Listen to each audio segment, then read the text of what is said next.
Dire team ban. Radiant team ban.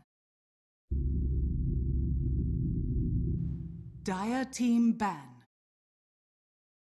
Radiant team ban.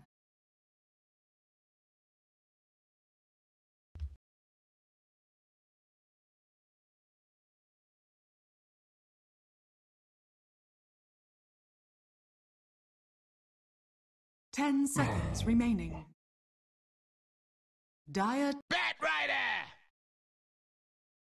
Radiant team pick.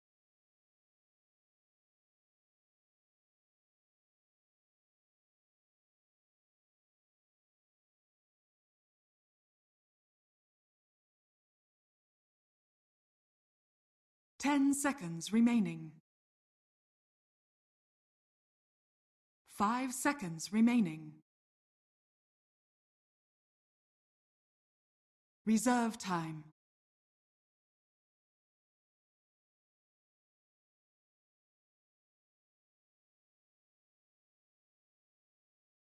Welcome back. Ladies and gentlemen, boys and girls, here we are, game number 2 now of this best of 3 series. We are in it, and we got ProDotA versus Mousesports.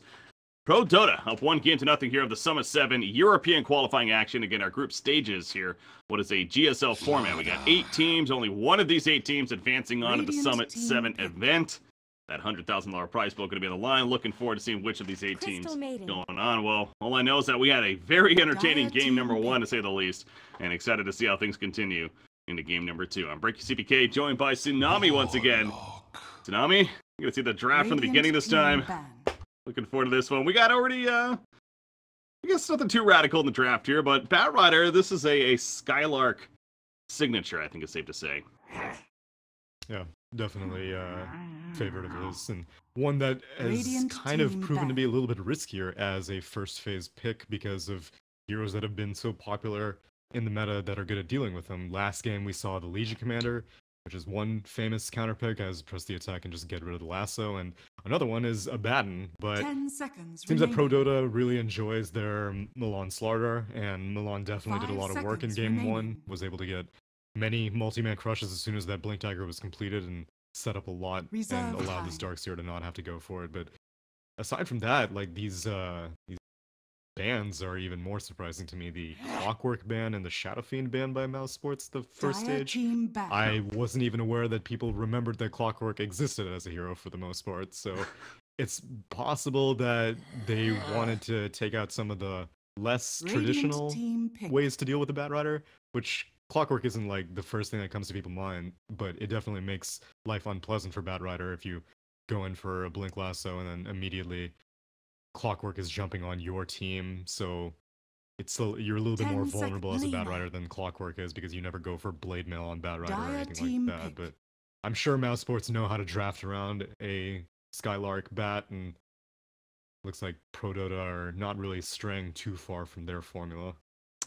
Yeah, they got the Lina third pick right here. Yeah, Clockwork, you seen that ban, you probably wouldn't expect that in most games, but I will say these last couple of days here, again, casting the, what was the Zodak qualifiers, and now ProDotA was actually in those qualifiers, like I said before, that they got to the finals, they came up short in the end, but they, amongst several teams in that event specifically, were running a lot of Clockwork, and the hero was doing work, I gotta say, as far as just setting up ganks left and right. So I don't know if this is just a recent history reaction, or as you said, maybe a little bit of a matchup specific, but they pick up Earthshaker now as their third pick here, so getting more of their supporting cast set up first. But again, ProDotA with the Lina, definitely lining up to be that mid Lina here.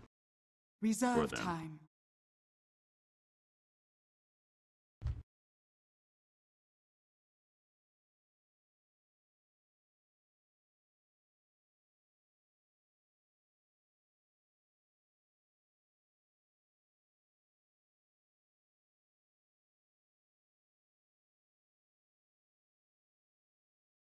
Legion Commander!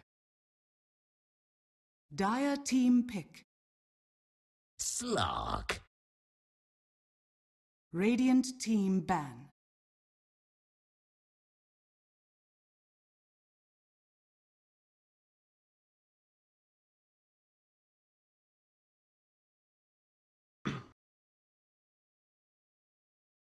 10 seconds remaining. 5 seconds remaining. Reserve time.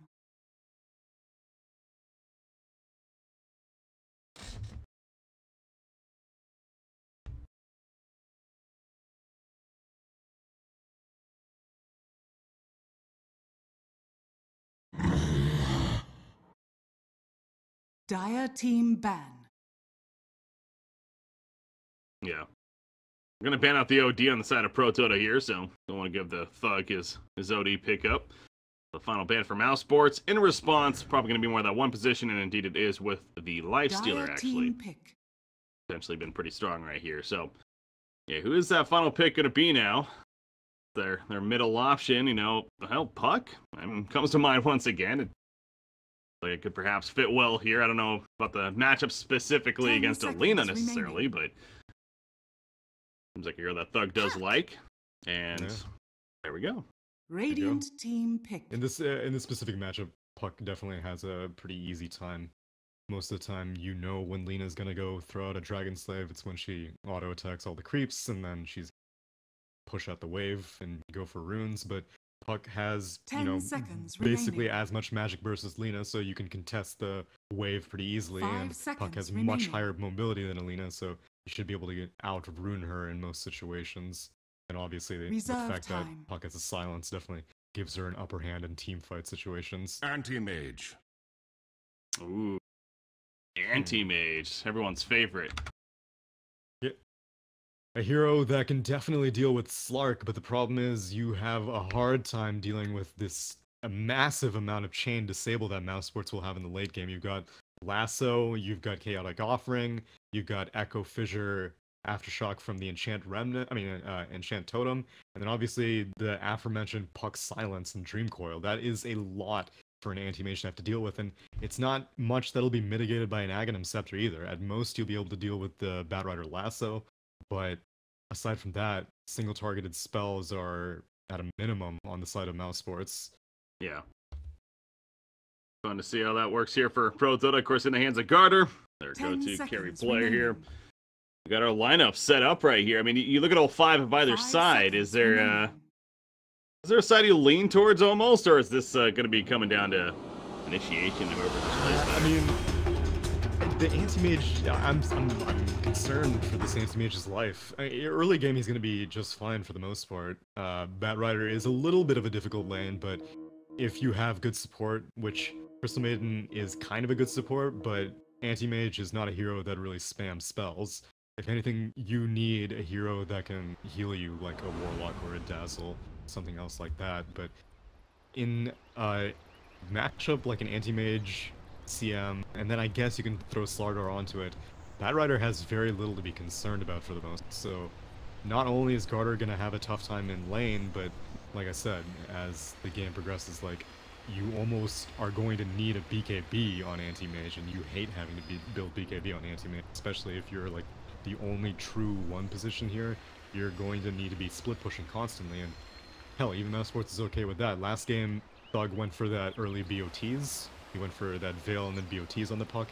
I honestly wouldn't be surprised if he does the same thing again, because if you're able to keep the pace with this anti-mage, if you're able to keep this anti-mage under pressure and not feel confident split pushing, then he's never going to really find his place in this game. So I give the draft to Mousesports. Well, they're going to need it. Again, they're down 1-0 here to ProDotA, so trying to stay alive in the series at least. Now, again, overall, it is a double elimination here in the group stages in the sense of the GSL format, as it's referred to usually, where it's a kind of a mini bracket here. 4 teams in each of the 2 groups that we have, so...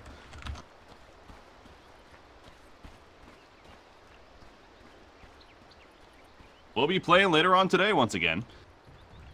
Thing move on there, but alright, I got the beginning of this game though. A very aggressive ward put at the bottom lane here by Anti-Mage in the sense of want to make sure he knows who's coming in.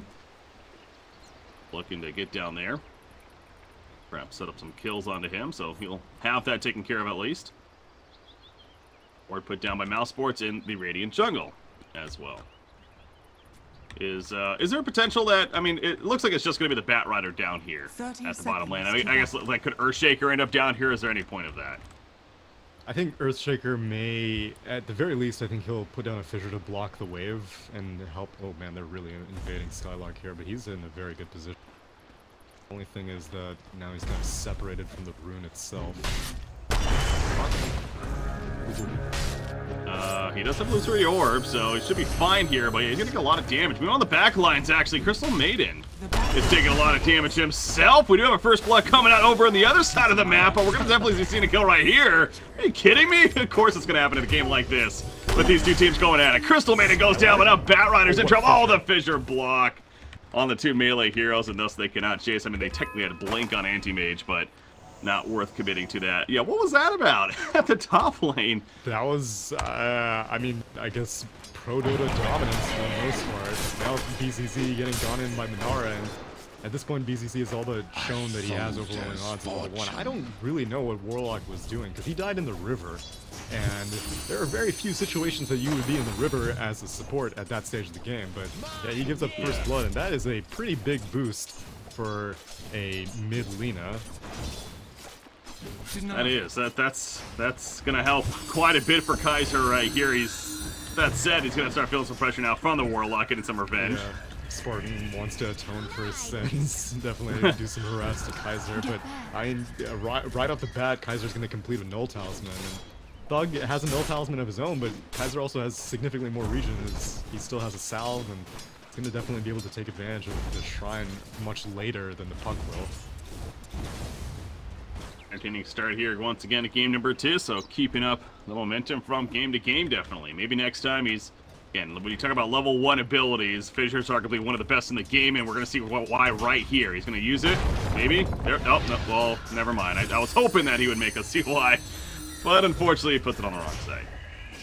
Yeah, that's the danger, as I said. You have to really wait for the enemy to be out of position, and for what it's worth, Lina has a pretty low move speed, and Kaiser has, like I said, opted for the second Null Talisman as opposed to Boots or Windlace or any other repositioning items, so he's assuming that, I guess, the Crystal Maiden will be able to help mid, but again, this is not a hero that heals. Crystal Maiden is a hero that will be farming selfishly for the most part, which so far she has, but not the greatest at turning games around. BCC just barely TPs out. Thanks for that. By the way, that's not PCC, is it? Because he's 6-3-3. I thought it is. I thought this is just 3-3. No, that's 6-3-3. Oh! So it might be ZZ, I guess. I never really thought about that, but yeah, I believe BCZ is for another team. Okay, yeah, I was confused. It said stand-in though, and so I was just like, alright, I guess they got BCC on the team. Yeah. We'll call him ZZ. We can just do that. We can do that. Anyway, so yeah, he gets away though. He pops the shrine out. And yeah, he did a good job right there. I noticed that you see these offlaners do that, where rather than TPing back to base in cases like that, obviously you just TP to the shrine and use that and get right back in the lane. So much more effective. So, but yeah, both sides with that Null Talisman here, as talked about between the Lina and the Puck here in the middle lane. But right now, Lina 7-2, Puck 17-4 as bottom. Good. But Puck is definitely winning this middle matchup quite a bit. Of course, Warlock being here initially probably has a little bit to do with that. Yeah, and that definitely mitigates a big portion of whatever advantage Lina would have gotten out of that first blood, because as both the Puck and the Lina get spells and get levels, it comes out on Puck's favor, as you see there. Really shifting out of the... Oh, Kaiser getting gone in on by Skylark. This is really early. Oh, hi, Bat Rider, who's supposed to be off lane. Gonna rotate to the middle, but obviously only level 3, so doesn't really have too much to be able to lock him down. Point, and instead Lina will just get it back deep. off. They're very deep. They're too deep, you could say. Bat Rider, yeah, Skylark got way ambitious right here, and I don't know what the game plan. I mean, they really wanted this Lina dead, was definitely. They knew that she was going to come use the shrine, I guess, but they did not expect that supporting cast to be there. There was a small window of time because they needed the Earthshaker also for that kill, and if the Earthshaker's gone for too long, Anti-Mage is like, oh, there's no one in my lane for the past 2 minutes. Someone is definitely going to get it in the second half, but it's a little bit unreasonable to be able to get a kill on Alina before your Batrider even has level 6, which many times recently we've been seeing Batriders skip the lasso at level 6 just for more lane dominance, and if you know that you're not going to be roaming around the map. But the way Skylark's playing, like, just straight up boots Windlace level 3, he's trying to get kills, and now Kaiser might go down despite all that. Maybe next time, not for Fissure for another few seconds, but Kaiser's long way. Yeah, Illusory Orb is ready to go soon, and this basically makes the point. It's like, alright, maybe try to take you with her. Do as much damage as possible because he has support, but the Shrine he used nice spaceships as well, just in case. And now Crystal Maiden's in trouble herself. She's gonna go for the TP, but that Enchant Totem will prevent her from getting out, and a couple of kills in response now from Mousesports happens here. So well played. The 3-2 lead. Lena keeping her in check quite a bit here in a lane matchup. Both do have that increased range drop now. Crystal Maiden and Slardar were trying to investigate because the way Skylark's playing, he's playing as if he has tons of jungle stacks. And now he does not have Firefly. Milan has spoken 1 second. Firefly doesn't really matter, and again, Earthshaker was also nearby just in case, so they're getting that kill right there. But Anti-Mage, he's obviously doing very well. He's got the Ring of Health. He's going to be finishing the power treads here, but Anti-Mage is still one of those heroes that likes the Battle Fury. He's one of the few, like he's the only one off the top of my head that I can think really, that actually builds that Battle Fury. It's a short list, and for what it's worth, at this point, Battle Fury is about, like, it's slightly net buffed. Initially, it was, many people considered it to be nerfed because, you know, it wasn't a circle anymore, it turned into a cone, and just, like, the damage in general was just lower, but it's invaluable on an anti-mage. I am surprised that other heroes have just, like, completely given up on it, especially after Helm of the Dominator fell off the face of the earth, but yeah, all these other teams, all these other players, all these other heroes just don't care about the item anymore. Yeah, no, that item just died freaking fast. Yeah, top lane though, smart, and that's going to be a dual victory for the LC. Now, can he get out in time is the question. This time the block is somewhat successful. Going to set up a Dream Coil right here, and Madara also coming in, so the victory is going to come at a cost at least. But at least he, you know, I'm thinking, you know, the cup half full here for both sides. Oh, definitely. Especially seeing as how the Legion Commander last game did not have very many dual victories for a long time. Now hasted up Skylark. Again, he's only level 4, but a haste rune definitely helps out, as while above that. Yeah, they're clashing right here on either side. Down goes Earthshaker, Milan's dropping low, so is Kaiser actually. Milan goes down, Kaiser goes down. And a 3-for-1 is how the ultimate picture looks, because if you count the LC just before that, what just happened. Really a 2-for-1 in that small skirmish right there. But yeah, they really just ended up fighting into one another at that top rune spot.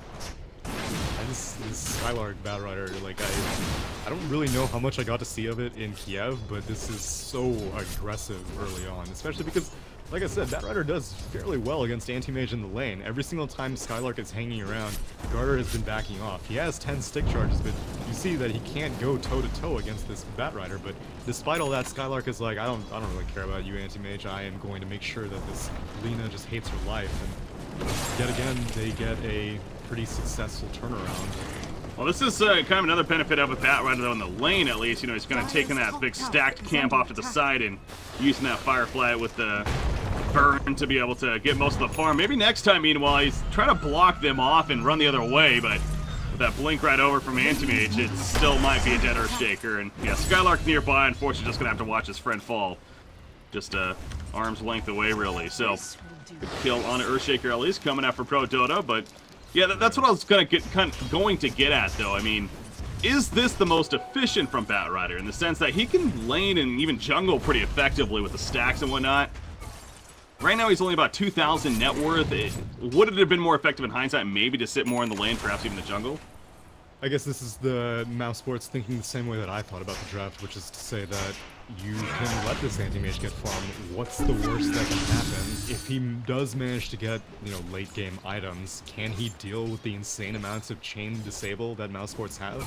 Say he gets like a, you know, 15-minute Battle Fury, say he gets an early Manta style, will it really help him stay alive or accelerate further than Slark is going to be doing? Because Slark has also been quietly farming away. He's not as high net worth since he hasn't been participating in any kills. He just got that 1 assist on the Legion Commander after that successful duel, but like, Slark is going to be a team fighting carry, and he's going to be participating with Mousesports, whereas Anti-Mage, he's not going to be a team fighting carry for a long time, and you only need the puck to make sure that Garter can't be a split pushing carry either.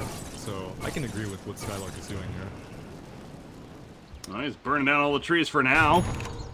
Does Pyro name really, and making it the vision or the idea of hiding here. The supports especially not really going to be had against him, so Anti-Mage will go back into the lane though and continue his farm, which does continue to be at the tops of the charts, of course, at 4,300 net worth. Puck though up there with him, also at 4,300, and once again does get the earlier on kill the Discord here. Does Thug, so see the early progression being made by him. Lena is going to be going the Bloodstone, it looks like. ASAP. Skylark has Lasso at 6. I'll take that. Wants to find something. This is like, it's so much. If you looked at a heat map of Skylark's movement this game, you see like barely any activity in the bot lane and so much near this mid lane, but it's been working, and he's not wasting too much time, to his credit. Like, Anti-Mage, yeah, he is top net worth, but he's only like 300 on top of the Slark, and Slark's been, you know, like I said, not really participating in that many kills, and Slark is currently level 9, and so he hasn't even been falling behind in experience. He's actually out-leveling the Anti-Mage right now because he was just Warlock in his lane, whereas Anti-Mage had the CM and the Slark available. Yeah, true. Shadow Blade almost finished, just needs the Claymore now. 1,400 gold, but LC's almost level 10, man. LC, again, has that level advantage against Batrider, definitely. In fact, that he's almost level 10. Pretty crazy stuff. Back Slark, collapse down right here. Lena going for the big burst. Using that, the Laguna Blade at first, but it's not enough damage. Chaotic Offering gonna come out in response. Only hit Lena, though. They really just wanted to make sure to keep Slark alive, but now Warlock, he's gonna fall on Puck. He's also caught on kind of an awkward spot. Lucerio forward, though. He got 1 kill. He gets 2 kills with the Drain Call, but Anti-Mage, oh, he went to go use the Mana Void, but actually it looked like it was a little bit too far. I don't think it was gonna be enough for the kill anyways. Yeah, he can't. Now Crystal made it dead. She will be sacrificed. Anti-Mage is still kind of on the run, but yeah, Thug doesn't have Dream Coil anymore. It was, if they killed the Slark off, then ProDotA would have definitely come out with the ahead. Skylark still has last use it. He's right over that fissure. Milan's like, crap, there's this huge wall in the way now. As pressing attack activated though by 3-3, and now we have the big Crystal field in the background, the freezing field even. And down goes Earthshaker as a result of it. Now Batrider on the run. Kaiser ports in though. Oh, Firefly's about to time out. Oh, he gets away. Gets away with the blink dagger right there. That wasn't.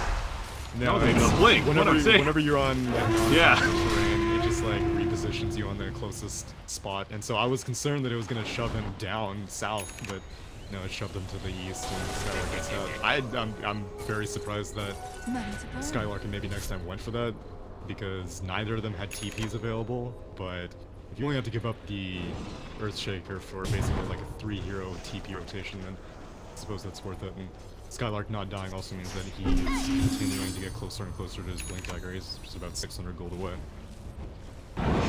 Top lane, they were almost setting up for some kind of smoke play, but instead Lena actually just going to jungle. But that Laguna Blade is back up, ready to go, but again, she's really trying to finish that Bloodstone ASAP, gets level 10, and does choose to get the cast range challenge. I feel like that's definitely a give or take on between Lena to Lena player. I know the LSA damage is also appealing, the fact that it cleans out creep wave so quickly, if anything, for earlier on, but in this case, Kaiser likes the idea of the cast range here. Yeah, against the Slark and the Batrider, you want to be able to stay as far back from the fight as possible, and whenever your Legion Commander happens to get a blink duel, it's kind of difficult for Lena to follow up, but that little bit of cast range can make all the difference to chain stunning a Slark, or the Slark getting away. Dire's top tower is under attack. Shaker running away. Speaking of that, at the top lane, realizes that there's probably some pressure coming, so he'll be fine. And we're starting to see some blinks now. We already got the blink dagger picked up by Puck right there, and we talked about Batrider. Yeah, he almost has it here now. 2,000 gold saved up on him, 2,100 even, as they're doing some tower trades right now. Meanwhile, that middle tower going down, but the top tower in favor of ProDotA. Going to be killed off, so evading each other right now. Yeah, and this is really good positioning by Garter. He could be sitting around in that bot lane, and that's what Mousesports are expecting, but instead Garter is in the safest part of the map right now, not even farming his own primary jungle, but the secondary jungle right now. And he's getting closer and closer to that Battle Fury, But again, like once he completes the battle for 8, he doesn't really get any safer. He farms a little bit faster, but you are still going to be very vulnerable once Mousesports starts putting some aggressive wards up, which after they finish off, oh, they actually don't finish up. We're still waiting for animation to show up.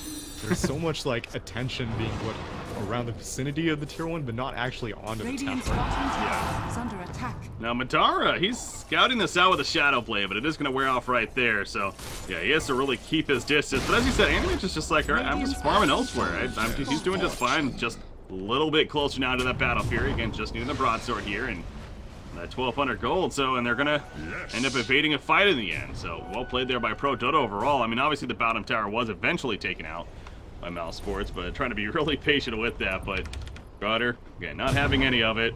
Smart enough of a player to realize that something's going on. So you never gave them the chance. So Earthshaker will push out the bottom lane, but he's gonna have to get back pretty quickly here. Stay alive, but he does have 1,300 plus gold now saved up. So again, his own blink, it's coming along nicely here. He's on level 5 though currently. Ideally, he will be level 6, of course, by the time he gets it. But no. Yeah, I mean, even the levels isn't that big of a deal. The fact that maybe next time is sitting on a 13, almost 1,400 gold bank, that's pretty valuable for an Earthshaker who really hasn't been able to find too much after those first few minutes. He's been kind of under the radar and still hoping that no one's going to find him. Like, I commend Garter and the rest of ProDotA protecting this anti-mage, but this isn't the way that you want to have to play an anti-mage. You don't want to have to babysit an anti-mage from the shadows like this. You just set him and forget him. You're like, okay, we gave you a pretty good lane, and now we're going to make space for you across the map. But Garter's not... He's consuming space. All of these heroes have to stay all on him just to make sure that he doesn't get chain disabled. And now that he's completed Battle Fury, Nope. Now he blinked right into that one last time, but there's that press the attack, purchases it off immediately. Meanwhile, Earthshaker, the fissure, I guess you can kind of call that a block. I don't even know if that was intended, to be fair, but it blocks them off rather than blocking them in. They will kill the LC freely. But again, at least he keeps Anti-Mage alive, but that's kind of what you're getting at there. LC is almost playing like this, stick to the Anti-Mage and be ready to purge him when need be. Exactly. That kind of takes away from what LC would like to be doing in terms of perhaps going for kills, but I don't know, at the same time, couldn't you argue now, I mean, LC has the blink, Slaughter, I guess maybe they need Slaughter blink. Once Slaughter gets blink, then they could start maybe playing a little more aggressive themselves and just opening up more of the map for the anti-mage. Yeah, I know the Chinese Lena's really like Shadow Blade early on. Kaiser's going for that Bloodstone as mentioned earlier, and so that's one of the ways that you can follow up. Is, he's first going to get spotted out by a Hazel Up Thug. That's a big find right there. The pretty quadruple was used, yeah, but is it enough? Oh my god, it's not. LC actually gets the tool up on a puck. Laguna Blade helps secure the job, and now Warlock's in trouble. Freezing Field catches him. He'll go down, and what was sure to be a kill on Elena ends up being a turn of a 2-for-0 with the Chaotic Offering even committed. They don't get any kills out of it. That is huge for ProDotA. Definitely. Despite the bit booster of Kaiser sitting in his backpack quietly, he still had just enough HP to survive the burst. And really, the Mousesports Warlock did not want to have to spend the Chaotic Offering. And if he knew that he was going to have to spend it, he would have spent it on the initial burst on Lena, but it wasn't enough to get the kill, and then it was just like, oh crap, I gotta turn this fight around. Throws out the Chaotic Offering, unfortunately, Puck was dead already, and Chaotic Offering immediately gets insta-get. You don't even get to push with it, you don't even get to get a kill with it, so ProDotA definitely quick rotations getting rewarded. Blink in the stash of Earthshaker. Coming along, again, he's level 7 now, so maxed out Fissure here, has that Echo Slam. Ready to go, maybe gonna try to make a play on the Slaughter with that new Blink Dagger of his if it gets delivered in time, but Thug's gonna go lead the way. Earthshaker from a distance gonna pop that Fissure, but again, you do have a Crystal Maiden nearby. As this Lena, they're gonna lasso Crystal Maiden and actually saw him over to the side, and they'll be happy with at least the 1 kill, but you know, if you're committing quite a bit to just get a Crystal Maiden kill, then I think ProDotA, that's something they'll take, because meanwhile, more farm for Anti-Mage, pushing out the top lane. And he actually has his Yasha finish, just a matter of putting it all together here. Yeah, it's not a hero that you want to have to spend 5 euros for as Mousesports. For some reason, Madara just has not been able to find very many picks. Like, at this point, I don't know how 33 has been positioning himself, but the fact that you're never finding the Legion Commander, and the fact that this Anti-Mage is feeling so arrogant almost, farming in these dangerous positions, you can kind of assume that someone is nearby protecting the AM. Carter isn't stupid. He's not going to go out this far unless he doesn't have protection. So if you can get the Legion Commander tracked down to start, then the rest of your team can very quickly follow up on the anti-mage himself. So far, I just haven't, like, ever since the Shadowblade pickup, I haven't seen Madara, like, find a single ProDotA hero by himself. Yeah, Slark, again, he's definitely been trying a fair amount, but unable to really find that target. And yeah, building that Lincoln Sphere now, as far as this next item goes, you talked about it in the last game, the idea of the duel is going to be the big one, but there's a lot more single target abilities this time around on this, on ProDotA's side. You know, between the Growth of Haze, obviously the Mana Void. Don't know if that's a target he'd necessarily be looking for, obviously, in fights, but again, the duel is definitely the big one, though. He's going to want that Lincoln Sphere against the Shadow Dance off in time. It is much more of a defensive item with that said, so the idea of scaling with that damage output and hunting down heroes, which he's lacking right now, maybe not going to be as strong. Progress here. Yeah, he's definitely not going for anything at Silver Edge or the Echo Saber. It's very conservative, and it'll help Mousesports' siege capabilities, especially because Puck is also low. See, like, 33 is constantly babysitting this anti-mage, and at this point it's starting to come in ProDotA's favor, because anti-mage has gotten through a rough hump of the game, which is the debut of the Batrider Blink Dagger and the debut of the Puck Blink Dagger. That's one of the hardest phases pre anything for an anti-mage. Like, a Battle Fury is an exclusively aggressive item. It's not going to help you save your life at all, and Manta Style still also will not really help you that much, but you become very much more mobile, and it's just... Oh wow, Elsie's going in right here with a duel, but he's going to be caught out kind of right here. Chaotic Offering used in response, and Laguna Play will snipe out the kill on a Batrider. Freezing Field also activated. Earthshaker on top of the cliff right here. He's going to end up going down to the Freezing Field. Madara will finally finish the job, at least, onto the LC. But so far the numbers in favor of ProDotA. It's going to end up being a 2-for-2, though, as Madara pounces on in to finish the job there. But again, LC, that was a very ambitious dive. He didn't get the victory in the end. And I guess either side not overall that disappointed with how the fight played out, but now Warlock's now in some trouble. Kaiser trying to finish the job there, but sees Madara coming in and figures it's better to survive than secure that kill on a Warlock, if anything. But again, I keep going back to, though, like, these even trades are benefiting ProDotA, right? Because if anything, Anti-Mage just still continues to farm. Yeah, they're benefiting ProDotA because Mousesports keep having to dedicate 5 heroes. Like, Thug is not, like, contesting Garter at all, because Thug needs to help out with these team fights. Thug needs to help out the Slark, because Slark isn't able to get kills by himself, and Earthstriker and Batrider are great initiation, but as we see time and time again, ProDotA are always one step ahead with their press the attacks or that they're and so they're making a lot of space for the anti-mage, and no one on Mousesports is contesting him, and so I'm still not, like, 100% on this anti-mage. He will have troubles. He will have to join a fight at some point, and he's going to get very, very disabled. But if ProDotA make enough space in the middle of the fight that anti-mage is just kind of, like, on the outskirts dealing damage, then he has nothing to be concerned about. Oh, Thug stealing that infantry and right in front of everyone. And he ports out in time, or blinks out even, before he gets caught. So well played right there by Thug and Madara, just in case, checking the Roshan pit, but obviously not being done. Yeah, Anti-Mage, I mean, his passive, and it kind of goes back to obviously why I'm sure they picked this here with that final pick. It's so strong against Mousesports, right? The 50% damage reduction on magic damage. This is a very magic damage heavy dealing team outside of the Slark, of course. Yeah, and even Slark not that great against the matchup against Anti-Mage, because Anti-Mage can just blink out of the pounce. So yeah, it's I agree that definitely this is a very, very survivable Anti-Mage, especially against what Mousesports have, and they can't even build to adapt to that. There's no way you're gonna see a right-click Puck pre-25. Maybe once Thug hits 25, you'll see like Mjolnir or something like that. But before that, it's gonna be tricky. Now they have one Lincoln Sphere completed on Madara, and so that'll help with the duel. And so they're gonna be able to get a little bit of tier 3 damage. As 3 heroes from ProDotA are up top, starting to TP now, but Garter's still hanging around, kind of pushed out.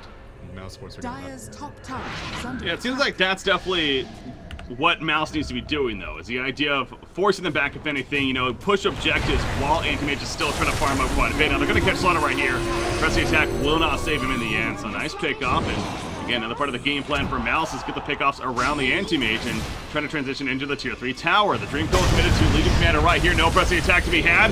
In comes a follow. The Blade Mail's off the Ursher. Fall. Use the Echo Slam right there as a Shadow Dance popped by Madara. He's going in onto Carter, but doesn't want to commit too deep as, again, his Shadow Dance is currently now on cooldown. The upheaval, though, is causing a little bit of an issue in the midst of this fight. Just a little bit. Oh, that's a big lasso. Will he have the follow-up damage? Man, is he tanky. He shows it off right there. Pops the Manchester. He's looking to blink in. He will chase after. No, he actually blinks backwards. Never mind. Doesn't want to go further. So, playing it very safe. And that should be the end of this now. Bug didn't have Blink Dagger ready, otherwise he would have totally Blink silenced after that lasso, but cooldown dependent. And the fact that Dream Coil was spent on Legion Commander kill, which is fine. Like the fact that they were able to draw that much damage on ProDotA because of that fake back. They just sent the Bat Rider to go up top after they stopped sieging the tier 3, but the rest of Mousesports were still sticking around, so they were able to kill off the starter. And then again, Legion Commander was like, well, I'm sure they've left now, but no, they Dire's stuck middle around tower and killed. is under attack. Dara in the flank. He's going to flick off the Crystal Maiden, actually. He will do so good job of that. And now, can he get away? Oh, yeah, he had to pop the Shadow Dance right there. Puck going in as well. They want to go to Kaiser, but he pops that new BKP of his. Perhaps catching them off guard. Laguna Blade not going to be nearly enough for Kaiser, or onto Madara right there. And he will actually pounce away and be fine. And get picked off right there. Nothing was on it, it looks like, but we're concerned about getting the hell on out of here. Saving that courier. So these early BKBs are going to start being a factor. Kaiser, yeah, not the best debut of the BKB, but still, it's not only are they very magic dependent in terms of damage on Mousesports, but they're also very magic dependent on terms of keeping enemies still. Madara's not going for a basher. They don't really have any ways of penetrating BKB aside from chaotic offering and lasso. The stuns are great and all, but you need all of your chain to keep this anti-mage still. So when Luna completed her BKB, anti-mage is working on his BKB. He's not going to have it for Oh, see, gonna be pulled in yet again. Pops that blade mill. Says, screw it, I might as well fight this right here. But Madara does finish the job. Skylark actually credit for it. And they're gonna go back into the Roshan pit. So they catch LC, and that should secure the free Roshan now. And looks to be an Aegis for Slark, I'm sure. Tough for this. But yeah, you got a couple of Linkins now. Talk about the game and the team's kind of adjusting to how the game with their item builds. Like a couple of Linkins here, both Slark and Puck, and then in fact, is Puck picking up this Aegis? The way his position almost feels like he's gonna go for it. Okay. But yeah, then the BKB, as you mentioned, on Lena, and soon to be on Anti-Mage here. So very defensive on either side when it comes to the item choices here. It is, but it's their best option because now Anti-Mage is more than large enough as they find Slark but don't have any detection for him. Yeah, he used a Shadow Blade right as they were going in. But as you said, that's kind of key, not having the detection. That's unfortunate. In fact, all they got is a couple sentries on Lena here. Or not Lena, Crystal. It's tricky to have to go for an early gem. Because Mousesports are just so... You never really know where Mousesports are. They're so mobile. You got the Slark who's constantly slipping, sliding around. You got this Bat Rider who they might find Garter. Yet again, the loyal Legion Commander is ready to press to attack off, or just go in on Madara. He's out of mana. Yeah, Madara, he's dead. Duel? He is definitely Blade Mail. That's just a kill. Oh my god, he barely stays alive with that PKP. How is he living? Unbelievable for Madara. The Q from Lena's not going to be nearly enough. In fact, here comes the Chaotic Offering. Milan's going to go down as well as the LC. And now Lena is still trying to finish the job. They did eventually get the kill on Slark, but of course he comes right back up. Garter making his way out as he gets on Earthshaker. So right now a 2 versus 3, right? Or 2-4-3 even. Madara, the fact that he lived there initially is absolutely huge. Now he's looking to make some more plays in this fight. Pucko in the back lines. With the illusion currently. Kaiser now, he's in trouble at that base. He goes for a little bit of damage onto Madara right before he gets down, but he will be back up right away because of the Bloodstone charges and the talent right there at least. So they are going to be able to hold this, and now Garter wants some kills out of this. Mana Void is currently on cooldown. I cannot believe Slark lived though. Well, I mean, he definitely burned a lot of time. Eventually, Anti-Mage blinked up. while Madara was quietly sitting underneath his BKB and was like, okay, you need to, I'm gonna take this Aegis away from you. And so he got that right click. Madara finally did go down, but such a heavy investment, and Legion Commander was not able to get the duel, which I think he was just immediately after that Echo Slam. Maybe next time put a fissure out to the left, and I think the Legion Commander and the Slark were separated, and so just couldn't duel him over that fissure. And as a result, Madara burned so much time and resources of ProDotA just with that little sliver of health underneath the BKB. And normally, when your BKB and you have an Aegis, that's harder. And maybe even a turn kill for Carter. Nope, the Mana Void doesn't do enough damage to secure anything, and he'll be able to survive. A puck dies middle. That's a big pick off in return from the Radiant side. LC duel. How did they pop his Lupins? Yeah, I didn't even. Yeah, I'm not 100% sure. Maybe Laguna Blade? Maybe. Going on Legion Commander. Nice 2-0 push.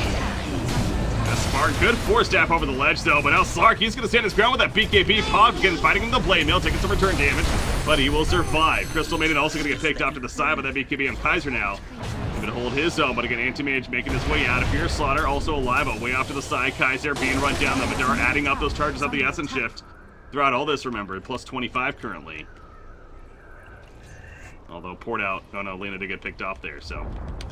Dire's middle tower has been denied. Puck did have to buy back, unfortunately, after... It's is under either... attack. I guess maybe he got Dire's Blink structures crushed and then are Corrosive Haze fortified. immediately popped off the Lincolns, and so... Radiant's middle Yeah, tower that is is under unfortunate attack. for Clark that he had to Still, they come out on top of the fight, and Anti-Mage is still doing Anti-Mage things, but he can't really defend this tier 3 until Legion Commander comes up. And once she Radiant does, structures then are Garter may fortified. start going in, because he has 10-second BKB.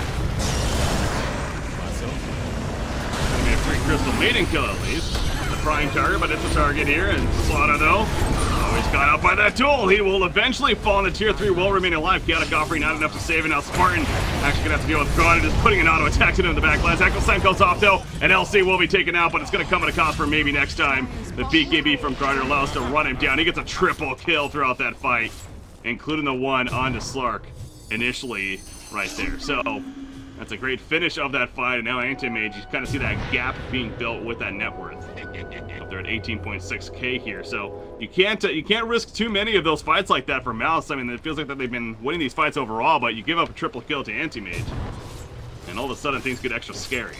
Yeah, Mousesports need to stop ignoring the Anti-Mage. Like, you kind of buried your head in the sand about this problem for the first 30 minutes of the game, and it worked out, but you can't be lassoing Crystal Maidens now. You can't be getting subpar initiation, because Garter has his BKB completed. There's very, very little that Mousesports can do about it if they waste their big ultimates on, like you said, non-critical targets. Like, Crystal Maiden pick is great and all, but at the end of the day, what's a Crystal Maiden going to do against your team, as opposed to what an Anti-Mage can do against your team? So, it's not the worst defense. Mousesports, you know, they got a few kills of their own, but Garter gets larger and larger, and the gap gets wider and wider of his net worth. So I just assumed that Lena actually went the respawn time the way she did Resurrect so fast earlier, but she actually did go to 50 damage, by the way. Oh yeah, no, she just Wouldn't got get there. Bloodstone charges. Yeah. I think they were up to like 16 or 17 or something like that at the point, but yeah, down to 11 right now. Still not too bad. Dire's top tower Considering, you know, he's died a couple of times here, but there's a top tower push, the secondary tower, and Anti-Mage currently has a Talisman of Evasion, but yeah, the Butterfly going to be next in line for him, and that's going to be a key item to, you know, he's already mitigating so much around the cast of the Slark, and you got the Butterfly to help with that to top it all off. But the Silver Edge just picked up on Slark. You know, I meant to bring that up earlier too, with going over Anti-Mage and the idea of that spell shield and how powerful it is against this lineup here. But now with the break of the Silver Edge, that should actually amplify some damage quite a bit. Yeah, and if Anti-Mage ever goes for an Aghanim Scepter, it may help with that as well. Which the fact that Garter has not had to go for an Anti-Mage, not had to go for an Aghanim Scepter after completing this BKB, just goes to show that he's not really respecting the initiative. Fine. Sargar. And Lasso. Yeah, but they catch Anti-Mage off to the side, however, the BKB, and he's able to get away barely. He's not done just yet, though. They want to chase us, of course, but another blink, and he should be fine. And he's back on the base now. LC, not the same story, though. I'm very surprised that Thug actually stayed for phase shift in so long. He had a Lincoln Sphere, and so he didn't need to worry about getting dueled, and he may have been able to kill off the anti-mage just with right clicks. I mean, sure, it's a puck. The puck is dealing 220 damage right now, so maybe he could have gotten the kill, but anti-mage gets away. Still have to spend another BKB and get the I'm gonna take this tier 3, see what else they can get. Fissure hits Lina way back there, but not going to commit for it. And you see the racks. It's going to be on top of the tier 3, and they'll be satisfied with that, of course. Now opening up the idea of going for shrines here. Mousesports, again, continues to do a really good job of this kind of poke game here, of really getting a couple picks, pushing the tower a little bit, and then falling back. And, you know, unlike last game, frankly, where it seemed like the tunnel vision was real on both sides, and they were just overcommitting left and right. But Mousesports has definitely cleaned it up a bit here for game number 2, and they definitely needed that. At least for that first major stage, and I imagine it's because they got that pick off that they've been just in the vicinity of this Radiant jungle and finally got rewarded for their patience.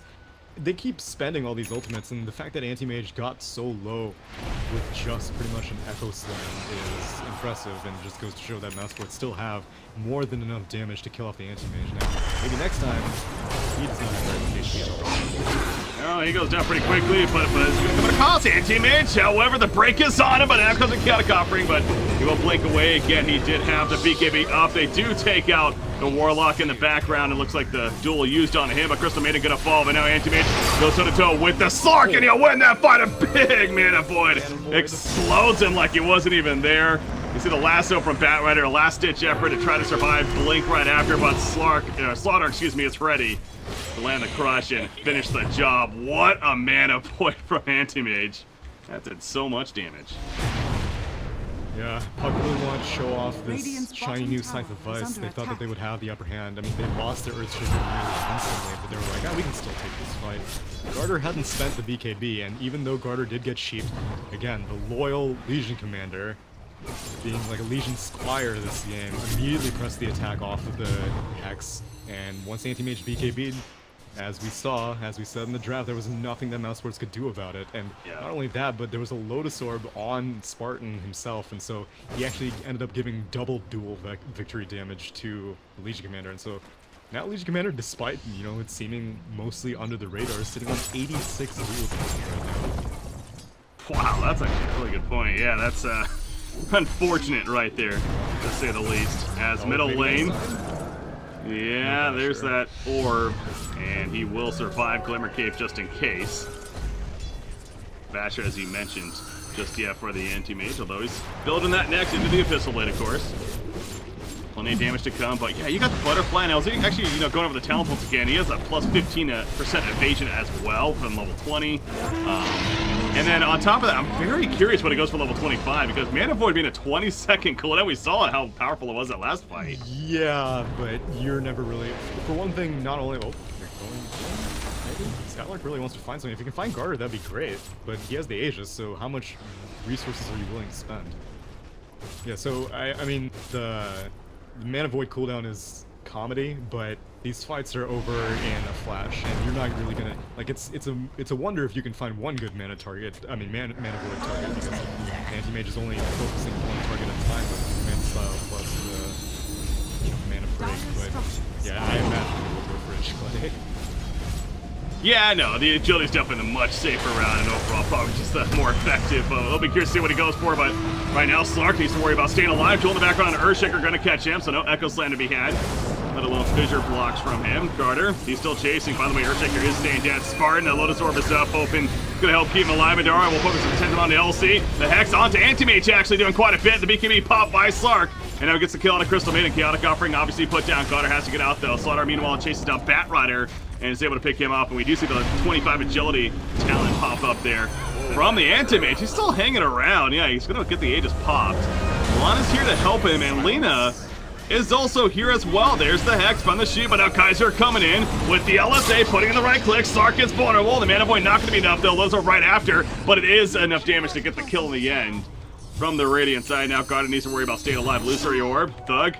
Oh, he really wants to chase right here. Dream Coil coming up in 5 seconds, but Garden's going a very awkward direction, and that will allow him to escape in the end. Oof. Yeah, crazy there throughout it. Garter overplayed his hand there. He got out, and he still had his Aegis, and the fact that he was able to survive that long with using the BKB as initiation, like as soon as they got that Earthshaker in the duel, Garter was like, okay, well I have to BKB now and see what else we can get. So got the kill on maybe next time, and then after that, Garter was just kind of running around without a BKB, like a chicken with his head cut off, and so eventually got out, and then was just like, you know, maybe I could get more kills. Activated his butterfly for the move speed and got punished for it not once, but twice. And that Aegis did not really get very much of a benefit. ProDotA come out like on top of the fight, but you haven't broken high ground with that Aegis. You haven't even finished off the tier 2 mid with that Aegis. So not the best usage of resources from ProDotA. Very good point, actually. So they would have been much better off, definitely in hindsight, resetting right there and looking to make much better use of the Aegis instead of even sieging the base, let alone killing those tier 2 towers. But so they'll kind of reset instead with what they have, and still in a very good spot, to say the least. In fact, the net worth, I mean, it's overall a fairly even game, but a lot of that has to do with that supporting cast, of course, of ProDotA, which that tends to happen, though, when you have an anti-mage. He's just taking so much of the farm. Yeah, it's an extremely top-heavy net worth, and that makes me nervous because Garter's BKB is basically his next one, or he's basically down to 6 and 5 seconds, and Mousesports have a lot of net worth on their heroes. Like, Skylark has managed to complete Shadow Blade, and so better to get initiation on the anti-mage. As we said earlier, Thug has that sheep stick completed on the puck, and I'm not sure what Spartan's going to be going for next. I mean, he's pretty poor. He went for that Lotus Sword, which I guess was probably just to discourage. I don't know. I'm surprised that he went for the Lotus Sword this early on. I mean, it's a great item, but there's really nothing worth purging off this game aside from Corrosive Haze, and there's nothing really worth reflecting. Yeah, that Mana Void Reflect was nice, but it's not going to make or break a fight. But Spartan just playing defensively, again, maybe they're thinking about high ground speed potential, and so you just put the Linken's puck on top of the Linken's already of Slark, and then you put a Lotus Orb on top of that, then really there's a very difficult way to kill the Slark. So far, Mouse have not seen Radiant high ground for a long time. I haven't focused too much on Lena throughout this game, but I mean, she has an Orchid here, obviously backed up to 17 charges of the Bloodstone, and she is level 25 now. Of course, she gets the Fiery Soul talent there, so her right clicks are that much more dangerous now. As we move on throughout this game, so something to be a little worrisome of if you're Mousesports. What did Puck get? He did go to 420 GPM. 420 GPM is real. God, that it's just crazy looking at that gold just shoot up. I know, it's so amusing. And this gold is going to play a big factor because there are a lot of potential items for a Puck to get this game. The Veil at this point is not critical at all, really. He already completed BOTs. His Thug seems to favor this build, so I mean, as a Puck, you could probably.